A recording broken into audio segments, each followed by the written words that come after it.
Olá a todos, sejam bem-vindos ao nosso curso de Matemática Financeira aplicado para o curso de Gestão. E hoje nós vamos passar então o primeiro módulo do primeiro capítulo, focado aí na matemática básica, antes de entrar propriamente dito aí no curso de Finanças, ok? Então nós vamos falar um pouquinho aqui sobre finanças, né? Então a finanças é o ato de administrar, é o ato de gerir o dinheiro. E ele é extremamente importante aí para a gente ter a condição de ter controle sobre o fluxo de caixa do nosso empreendimento ou do nosso comércio. Tá?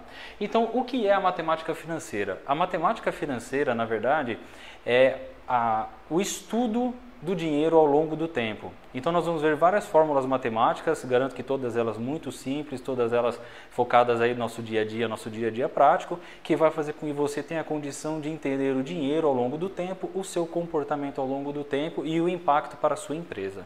Ok? Então, legal. Como eu disse, nós vamos entrar um pouco aí na matemática básica com o intuito de ajudar durante a aplicação de todo o conteúdo nos próximos módulos. Vamos falar um pouquinho então sobre fração. Fração. A fração nada mais é do que um número dividido por outro. Então, de uma forma muito simplificada, eu tenho dois números e eu pretendo fazer a divisão entre esses dois números. Isso é uma fração. A fração é dividida em duas partes. Nós temos o numerador e o denominador. Ok? Nesse momento, eu gostaria que vocês guardassem apenas uma coisa. O denominador nunca pode ser igual a zero. Ok? Legal. Vamos falar então um pouquinho sobre grandeza. Grandeza é o que permite com que a gente consiga medir as coisas. Então, grandeza, tudo que eu consigo medir, eu estou falando de tempo, distância, volume, tudo isso é uma grandeza e que traz condição para que a gente tenha essa capacidade de dar valor às coisas no nosso dia a dia. Nós temos dois tipos de grandeza. Nós temos a grandeza diretamente proporcional e a inversamente proporcional. Usando o exemplo então que nós temos aqui na lousa, a grandeza diretamente proporcional é aquela grandeza que ela é dependente de uma outra grandeza e que elas variam juntos e no mesmo sentido. Ok? Então, usando o nosso exemplo, nós temos aqui algumas caixas que precisam ser transportadas de um lugar para o outro. Então, eu tenho uma pessoa fazendo o transporte dessa caixa. Se eu aumento o volume de pessoas, ou o número de pessoas, na verdade, que estão carregando essas caixas, eu aumento o volume total de caixas carregados ao final do período. Então, eu variei a grandeza pessoas, variei a grandeza caixas e elas variaram no mesmo sentido e proporcionalmente. Então, essa grandeza ela é diretamente proporcional. Falando de grandezas inversamente proporcionais. Grandezas inversamente proporcionais, como o próprio nome diz, ela varia de forma inversa. Então, usando o mesmo exemplo, eu tenho uma pessoa que tem a capacidade de carregar um volume de caixa em um determinado tempo. Se eu dobrar o número de pessoas para carregar o mesmo volume de caixa, eu transporto isso na metade do tempo. Então, a minha variável pessoas, ela variou positivamente, mas a variável tempo, ela variou negativamente. Ela variou agora pela metade. Então, o que nós temos aqui? A grandeza inversamente proporcional. Bom, vamos falar então um pouco aqui sobre a razão. Então, a razão nada mais é do que o uso da fração para que a gente consiga ter um efeito comparativo entre as grandezas, ok? Então, como nós podemos ver no exemplo aqui da placa, que todo mundo vê no dia a dia e dirigindo nas cidades, nós temos a placa de limite de velocidade, onde eu tenho quilômetros por hora. Quilômetros por hora é uma razão, então eu consigo andar 40 km de distância em 1 hora dirigida. Automaticamente eu sei que se eu dirigir 2 horas, eu vou andar por 80 km. Então a razão ela tem essa facilidade de dar para a gente já dimensão e dar para a gente uma ordem de grandeza com relação ao que nós estamos estudando, as variáveis dos estudos. Vamos falar agora um pouco então de multiplicação cruzada. A multiplicação cruzada, como o próprio nome diz, é a nossa capacidade de inverter os valores de uma fração, ou nesse caso de duas frações, e a gente obter a mesma proporção. Vamos ver um pouquinho no exemplo aqui. Então nós temos aqui uma fração, A sobre B ela é igual a C sobre D. Então o que acontece? Pela multiplicação cruzada, eu posso dizer então que A vezes D é igual a C vezes B. Essa igualdade ela continua verdade. Continuando aqui então, se nós sabemos que A sobre B é igual a C sobre D, aplicando a multiplicação cruzada, eu tenho também a igualdade entre D sobre B e C sobre A, e também de A sobre C e B sobre D. Para ficar um pouquinho mais fácil, vamos usar números então. No nosso exemplo lá embaixo, eu tenho então uma fração de 4/8 e de 16/32. 4/8 é meio, 16/32 é meio. Então a igualdade ela é verdadeira, ok? Então a gente pode afirmar também que 32/8 é igual a 16/4. 32/8 igual a 4 e 16/4 igual a 4. Então a igualdade também é verdadeira, ok? E, consequentemente, nós temos que 4/16 é igual a 8/32. 4/16 1/4, 8/32 também 1/4. Então isso traz para a gente aí a verdade sobre a multiplicação cruzada. Isso vai ser muito usado quando a gente falar um pouco de regra de 3. De uma forma bastante simples, eu gostaria de dividir com vocês aí com relação à passagem de raiz quadrada para potência, que muita gente tem dúvidas sobre isso, né? Então, aqui nós temos um exemplo bastante prático, bastante direto, como vai ser todo o conteúdo do curso, que eu tenho uma raiz x de um número, a potência z. Para eu transformar isso em potência, é muito simples, é só eu passar o x para o denominador e o z para o numerador, e com isso eu tenho a conversão aí de raiz quadrada para potência. Num exemplo aqui usando os números, então a raiz quadrada de 2 é igual a 2 elevado a meio. Quando eu faço essa inversão, uma forma muito simples e muito direta.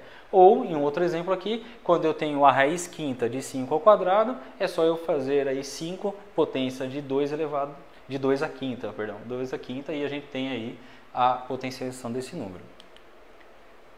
Ainda caminhando dentro da potencialização, é muito importante que nós conseguimos passar a potência para o outro lado da vírgula. A gente vai usar bastante isso durante os nossos exercícios aí de matemática financeira, tá? Então, se eu tenho uma expressão de x ao quadrado é igual a y mais 1, se eu preciso passar, para isolar o x, passar o quadrado para o lado de cá, eu tenho duas formas. Uma das formas mais simples e mais utilizadas é o y mais 1 elevado a meio, ou eu posso também falar que é a raiz quadrada de y mais 1. As duas formas são verdadeiras e as duas formas estão corretas. Um outro exemplo é na fórmula de juros. Então, se eu tiver que passar o n para o lado de lá, é apenas inverter aí a fração do n e está resolvido o problema sem muito segredo, sem muita dificuldade. Ok? Bom, com isso nós terminamos então o primeiro módulo de matemática financeira, passando para vocês conceito de matemática básica, e gostaria de pedir a vocês que fossem um pouco mais a fundo no guia e que procurassem as nossas referências bibliográficas e, se precisar de alguma dúvida, nos procurar que a gente possa tirar. Muito obrigado e bons estudos. Olá, sejam todos bem-vindos novamente ao nosso curso de matemática financeira. E hoje nós vamos continuar então aquela sequência de matemática básica para dar base para a gente ao curso de matemática financeira propriamente dito, e vamos falar também um pouco de valor presente e valor futuro, ok? Então, começando aqui com regra de 3. A regra de 3 ela é muito usada no nosso dia a dia, às vezes a gente usa até sem perceber, e ela é muito simples, então eu gostaria de desmistificar um pouco aqui o conceito de regra de 3 para vocês. A regra de 3 é quando nós temos 4 grandezas, no caso a regra de 3 simples, que é o que nós vamos ver nesse módulo, quando nós temos 4 grandezas e uma dessas grandezas é incógnita, e nós temos proporções entre essas grandezas, ok? Para conseguir fazer a regra de 3 de uma forma bastante simples, nós separamos aqui em 3 passos. Então nós temos o primeiro passo, que é montar a razão entre as nossas incógnitas. Nós temos o segundo passo, que é a gente definir se essa razão ela é diretamente ou inversamente proporcional, como nós vimos lá no primeiro módulo. E o terceiro passo é resolver o problema propriamente dito. E resolver o problema é uma multiplicação cruzada, simples, como nós vimos também no primeiro módulo. Ok, então vamos pegar um exemplo aqui, onde eu tenho um trabalhador, onde ele consegue carregar 23 caixas durante 1 hora de trabalho. A questão no caso aqui é se eu colocar 3 trabalhadores para fazer o mesmo trabalho durante o mesmo tempo, quantas caixas eu consigo carregar ao final dessa hora. Ok? Então o primeiro passo é montar a razão. Nós podemos fazer isso de duas formas. Ou eu faço a razão matemática direta, são 23 caixas por funcionário, essa é a minha capacidade produtiva, que a gente pode chamar dessa forma. Ou, como nós vamos ver agora no próximo slide, nós podemos montar a tabelinha em função das grandezas.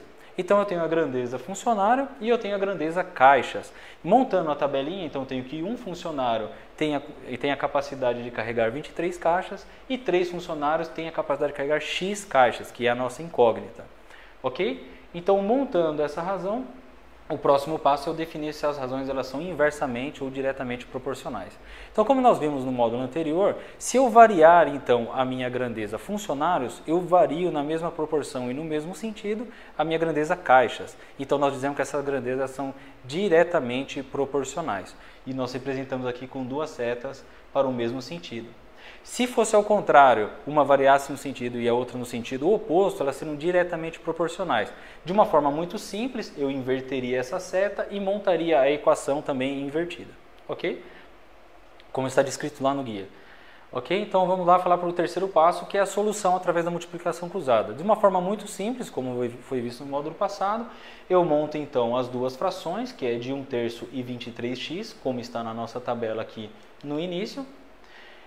Faço a multiplicação cruzada, então eu tenho, isolando o x, eu tenho que x é igual a 23 vezes 3 dividido por 1, o que dá para a gente um total de 69 caixas carregadas ou transportadas aí por 3 funcionários em 1 hora trabalhada. Ok? Vamos falar então aqui um pouquinho de fração, né? Então a fração, como a gente viu lá na razão, né?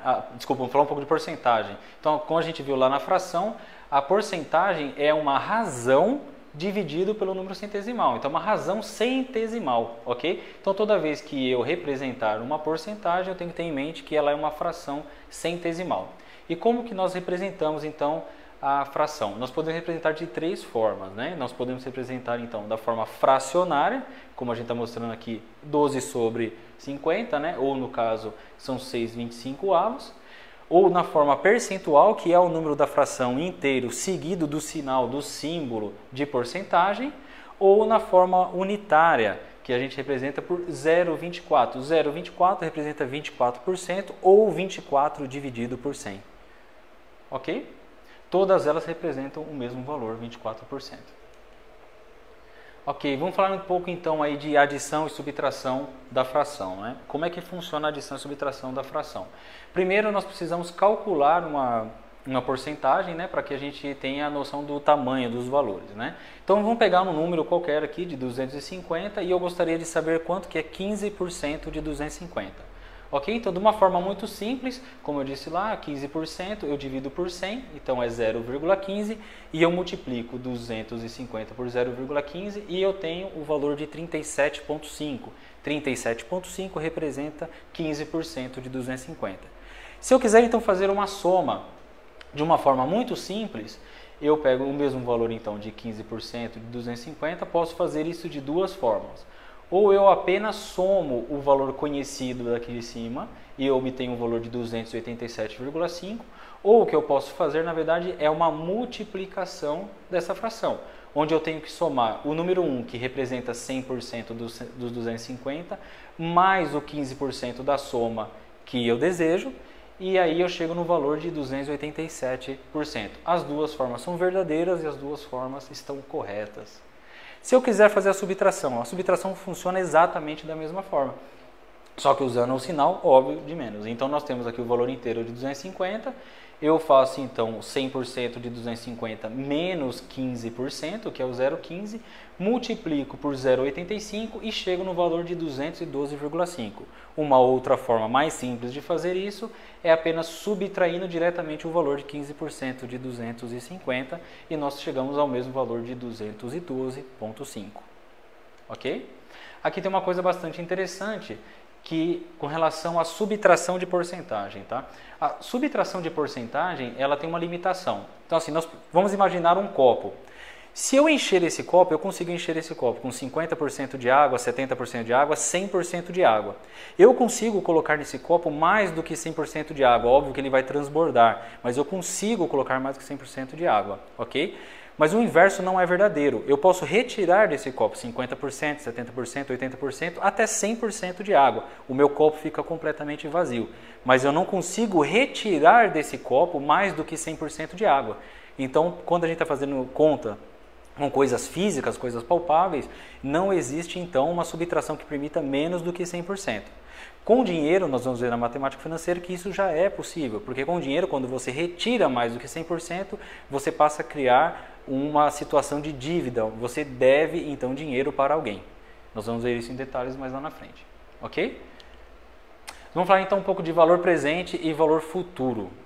O valor presente nada mais é do que o valor naquele momento onde nós iniciamos o estudo, e o valor futuro é quanto esse valor representa lá na frente, no final dos períodos estudados. Então, nesse exemplo muito simples que temos aqui na lousa, nós temos então o valor presente de R$10.000 nesse exemplo e o valor futuro também de R$10.000, o que representa uma conta sem movimentação. Então, eu não tive movimentação nessa conta e eu tenho o mesmo valor presente e o mesmo valor futuro. Quando nós temos uma conta com movimentação, já muda um pouco o cenário. Então, eu tenho aquela mesma conta com R$10.000 no valor presente, eu tive movimentações financeiras de retirada de valor, retirada de capital, e eu tive aportes financeiros.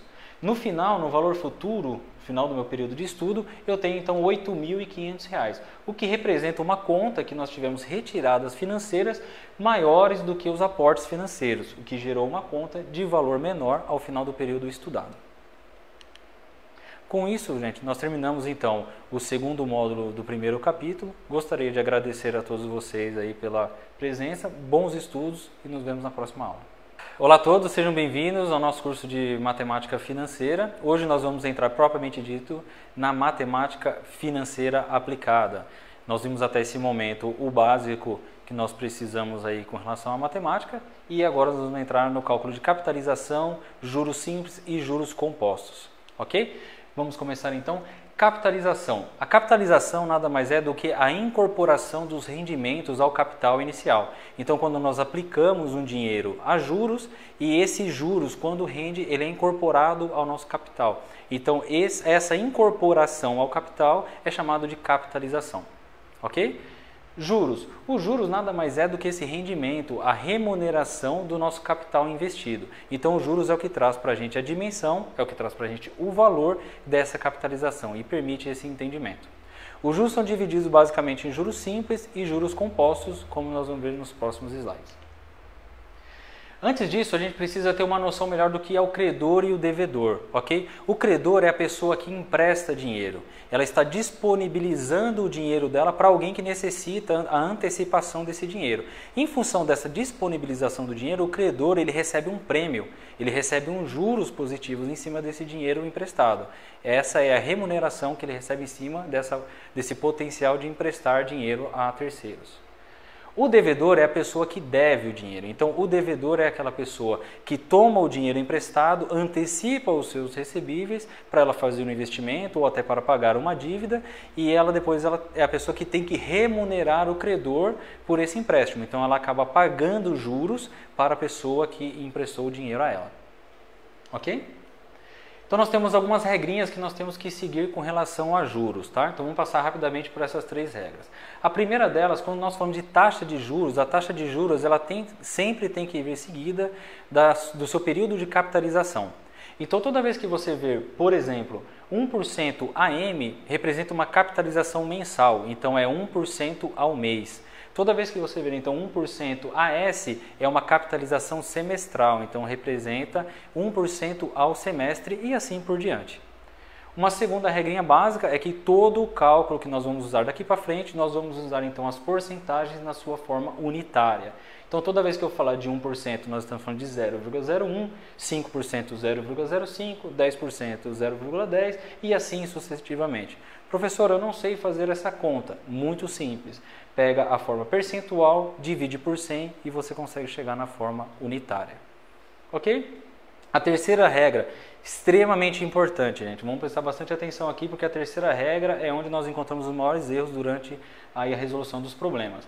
Eu preciso trazer a unidade e a capitalização, do período e a capitalização para o mesmo tempo. Então, se eu tenho uma capitalização mensal, eu preciso trazer também o meu período para meses. Se eu tenho uma capitalização semestral, trazer o meu período aí para semestres. Ou o inverso, mas ela sempre tem que estar mostrando o mesmo período. Trabalhar sempre com meses, dias, semanas, indiferente, mas sempre na mesma base.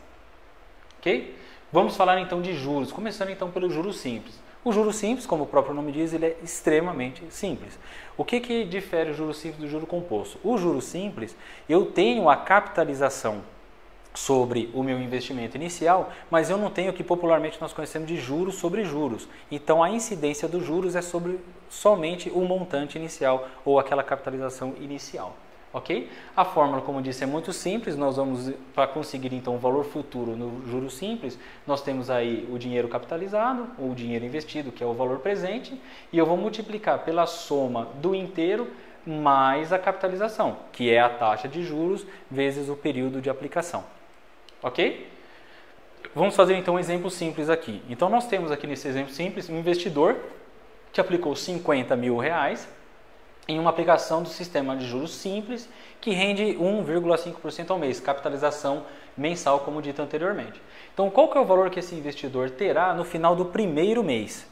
E qual foi o ganho desse investidor? Ok? Então, nós temos ali as incógnitas. Então, eu tenho o valor presente, eu tenho a taxa e eu tenho também o período de um mês, porque eu preciso saber apenas no primeiro período. Com isso, nós aplicamos a fórmula e com uma substituição muito simples, nós chegamos aí o valor de R$ 50.750 ao final do primeiro período. Ok?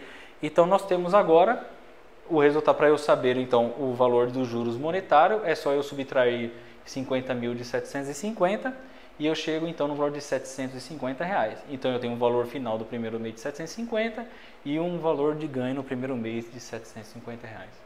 Vamos agora deixar um pouquinho diferente. Vamos então calcular ao final do quarto período. Então eu mudo aqui o período em 4, certo? Então fazendo essa conta aqui agora, fazendo a substituição e a conta, eu chego que ao final do quarto período eu tenho um valor de R$ 53 mil. Ok? Então o valor de R$ 53 mil representa o meu montante final ao final do quarto mês de capitalização. E qual que é o valor ganho? Muito simples, o valor ganho é de 53 mil reais menos 50 mil reais e eu chego no valor de 3 mil reais. Ok? Então nós vemos aqui que o montante ele aumentou significativamente. Esses 3 mil reais também é o mesmo que 750 vezes 4, que foi o ganho do primeiro período. Ok? Muito simples para a gente conseguir chegar no final aí do valor de juros simples. Juros compostos ele é um pouquinho diferente, não é mais difícil, mas ele é um pouquinho diferente.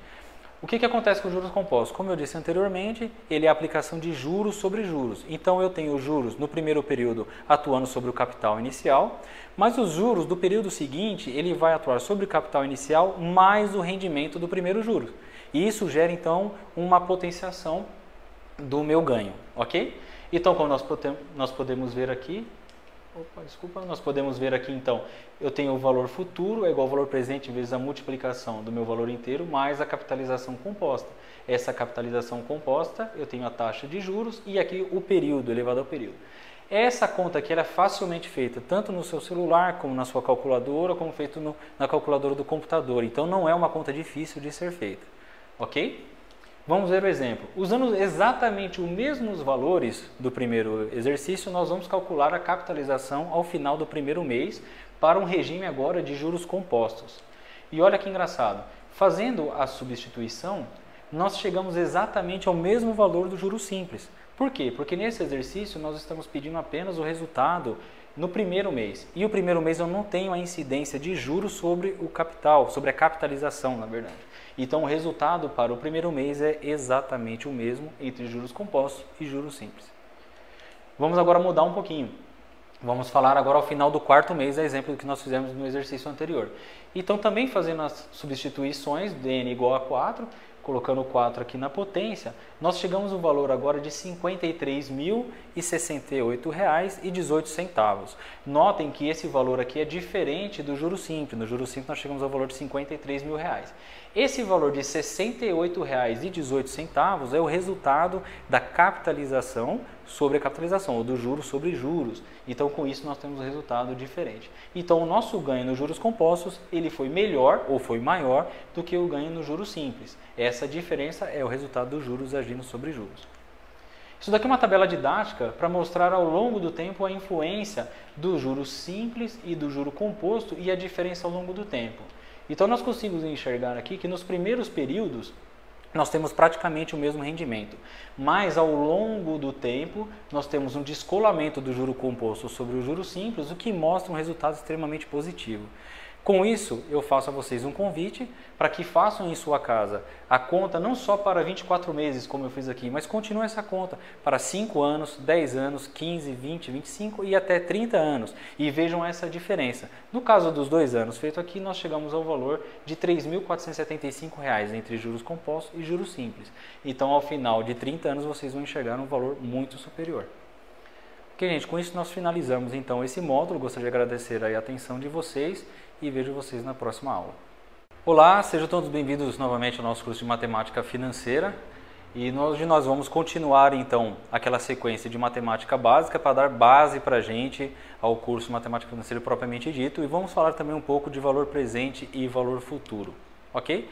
Então, começando aqui com regra de 3. A regra de 3 ela é muito usada no nosso dia a dia. Às vezes a gente usa até sem perceber e ela é muito simples. Então eu gostaria de desmistificar um pouco aqui o conceito de regra de 3 para vocês. A regra de 3 é quando nós temos 4 grandezas, no caso a regra de 3 simples, que é o que nós vamos ver nesse módulo, quando nós temos 4 grandezas e uma dessas grandezas é incógnita e nós temos proporções entre essas grandezas.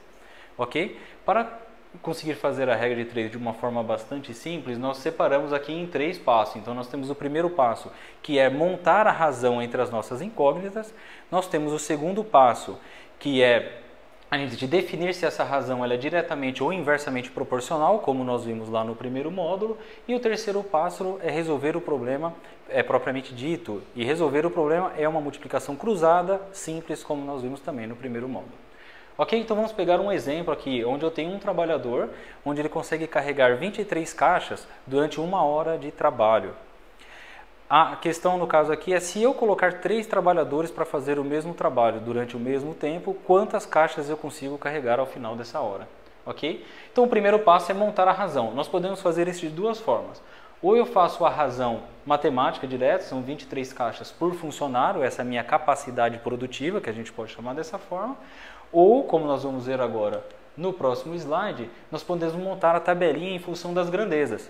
Então eu tenho a grandeza funcionário e eu tenho a grandeza caixas. Montando a tabelinha, então eu tenho que um funcionário tem a capacidade de carregar 23 caixas e 3 funcionários têm a capacidade de carregar X caixas, que é a nossa incógnita.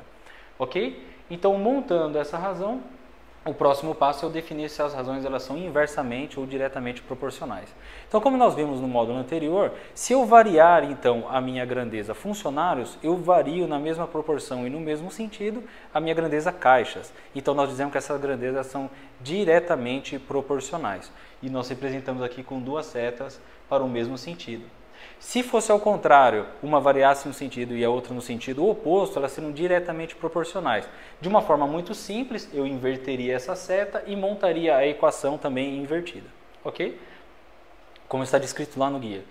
Ok? Então vamos lá falar para o terceiro passo, que é a solução através da multiplicação cruzada. De uma forma muito simples, como foi visto no módulo passado, eu monto então as 2 frações, que é de 1/3 e 23x, como está na nossa tabela aqui no início.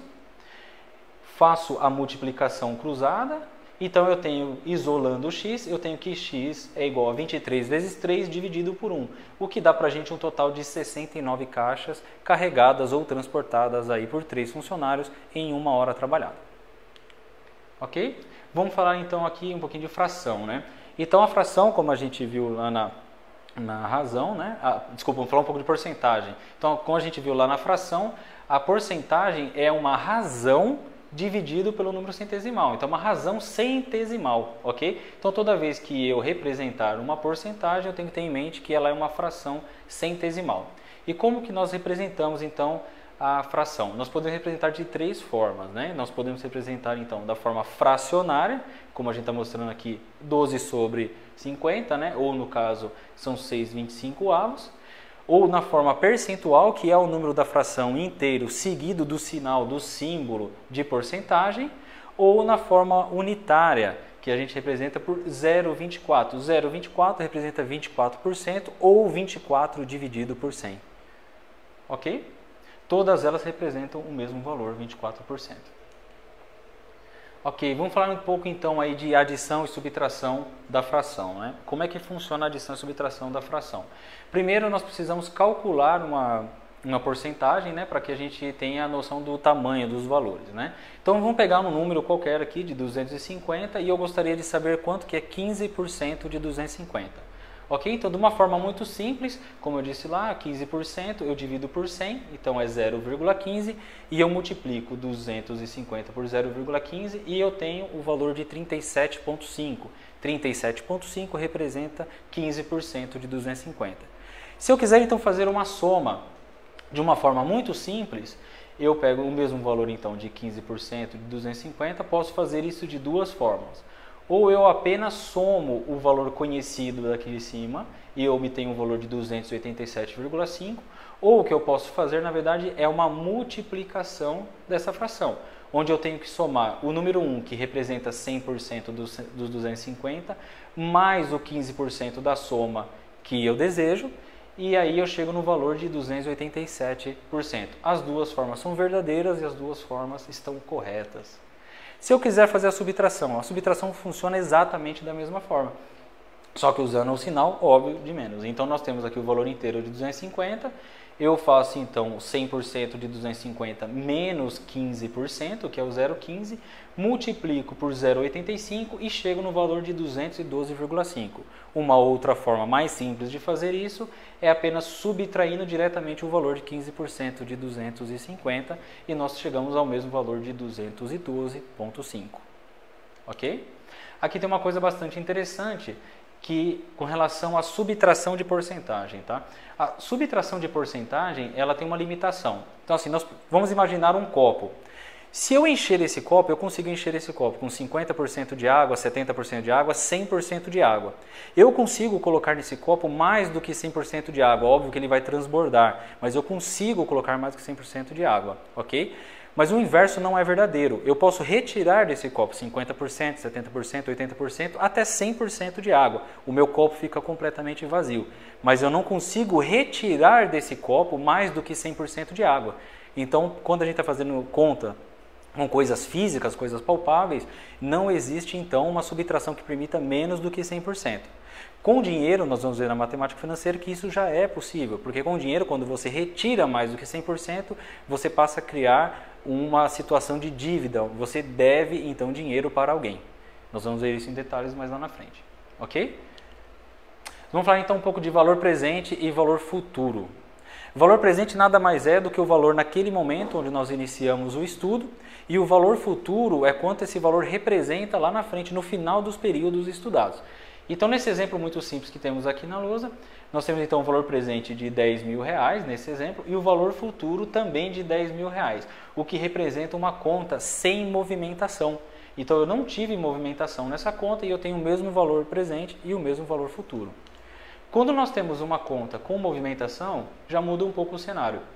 Então, eu tenho aquela mesma conta com R$10.000 no valor presente, eu tive movimentações financeiras de retirada de valor, retirada de capital, e eu tive aportes financeiros. No final, no valor futuro, final do meu período de estudo, eu tenho então R$8.500, o que representa uma conta que nós tivemos retiradas financeiras maiores do que os aportes financeiros, o que gerou uma conta de valor menor ao final do período estudado. Com isso, gente, nós terminamos então o segundo módulo do primeiro capítulo. Gostaria de agradecer a todos vocês aí pela presença, bons estudos e nos vemos na próxima aula. Olá a todos, sejam bem-vindos ao nosso curso de Matemática Financeira. Hoje nós vamos entrar propriamente dito na Matemática Financeira Aplicada.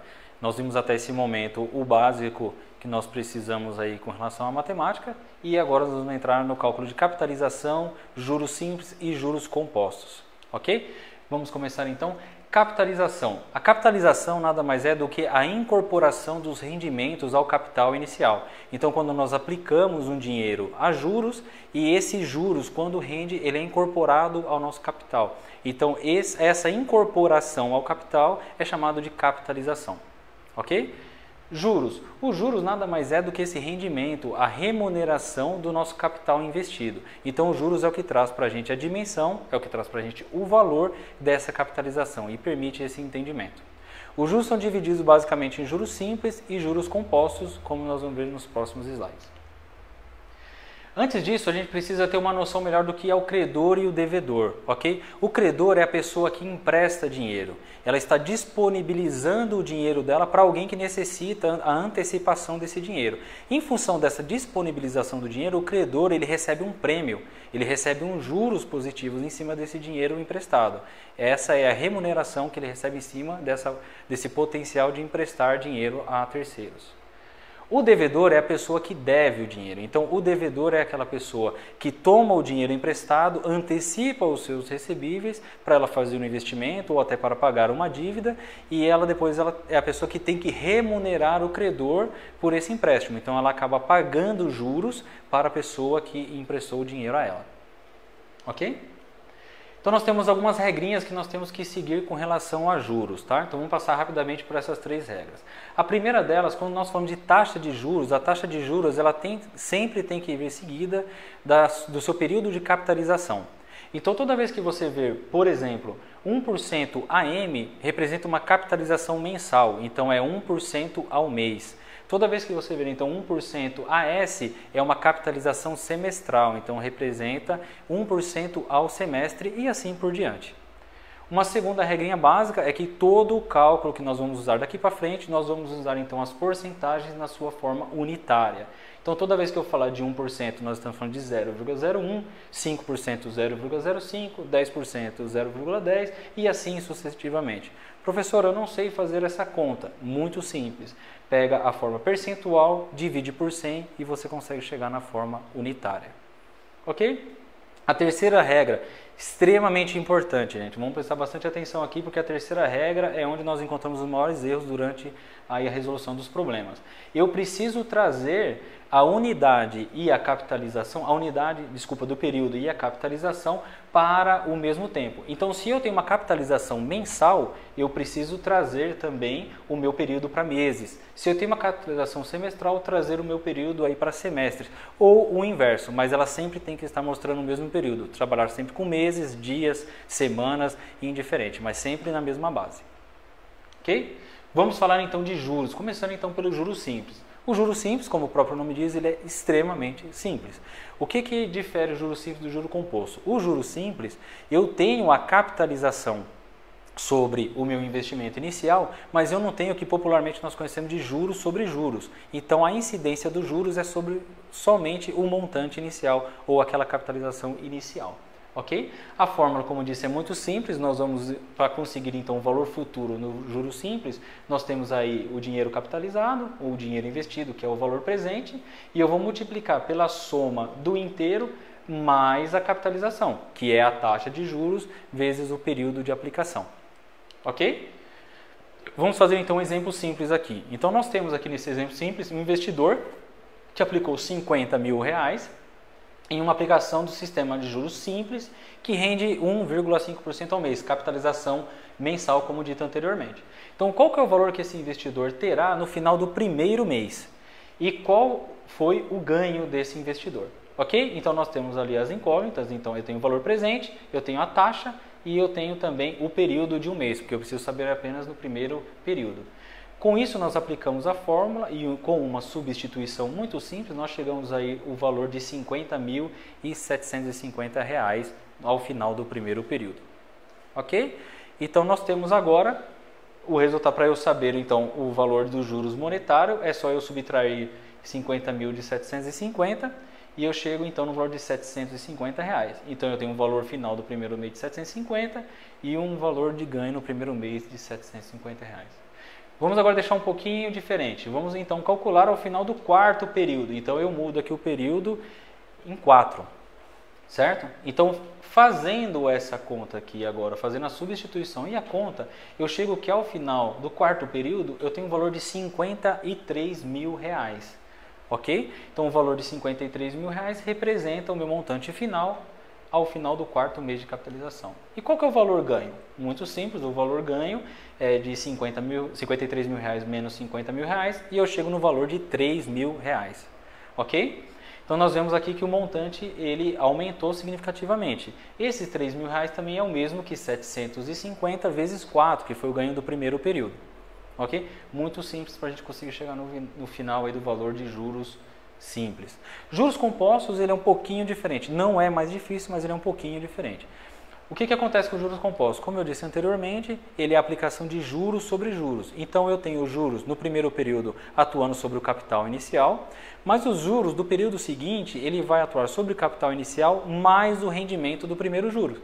E isso gera então uma potenciação do meu ganho, ok? Então, como nós podemos ver aqui, nós podemos ver aqui então, eu tenho o valor futuro é igual ao valor presente vezes a multiplicação do meu valor inteiro mais a capitalização composta. Essa capitalização composta, eu tenho a taxa de juros e aqui o período elevado ao período. Essa conta aqui ela é facilmente feita tanto no seu celular como na sua calculadora, como feito na calculadora do computador. Então não é uma conta difícil de ser feita, ok?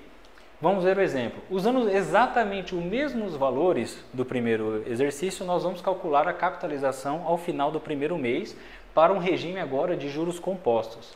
E olha que engraçado, fazendo a substituição, nós chegamos exatamente ao mesmo valor do juro simples. Por quê? Porque nesse exercício nós estamos pedindo apenas o resultado no primeiro mês. E o primeiro mês eu não tenho a incidência de juros sobre o capital, sobre a capitalização, na verdade. Então o resultado para o primeiro mês é exatamente o mesmo entre juros compostos e juros simples. Vamos agora mudar um pouquinho. Vamos falar agora ao final do quarto mês, exemplo do que nós fizemos no exercício anterior. Então também fazendo as substituições, dn igual a 4, colocando o 4 aqui na potência, nós chegamos ao valor agora de R$ 53.068,18. Notem que esse valor aqui é diferente do juro simples. No juro simples nós chegamos ao valor de R$ 53 mil. Esse valor de R$ 68,18 é o resultado da capitalização sobre a capitalização, ou do juros sobre juros. Então, com isso, nós temos um resultado diferente. Então, o nosso ganho nos juros compostos, ele foi melhor ou foi maior do que o ganho no juros simples. Essa diferença é o resultado dos juros agindo sobre juros. Isso daqui é uma tabela didática para mostrar ao longo do tempo a influência do juro simples e do juro composto e a diferença ao longo do tempo. Então, nós conseguimos enxergar aqui que nos primeiros períodos nós temos praticamente o mesmo rendimento, mas ao longo do tempo nós temos um descolamento do juro composto sobre o juro simples, o que mostra um resultado extremamente positivo. Com isso, eu faço a vocês um convite para que façam em sua casa a conta não só para 24 meses, como eu fiz aqui, mas continue essa conta para 5 anos, 10 anos, 15, 20, 25 e até 30 anos. E vejam essa diferença. No caso dos 2 anos feito aqui, nós chegamos ao valor de R$ 3.475 entre juros compostos e juros simples.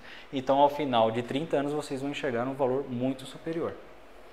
Ok, gente, com isso nós finalizamos então esse módulo. Gostaria de agradecer a atenção de vocês e vejo vocês na próxima aula.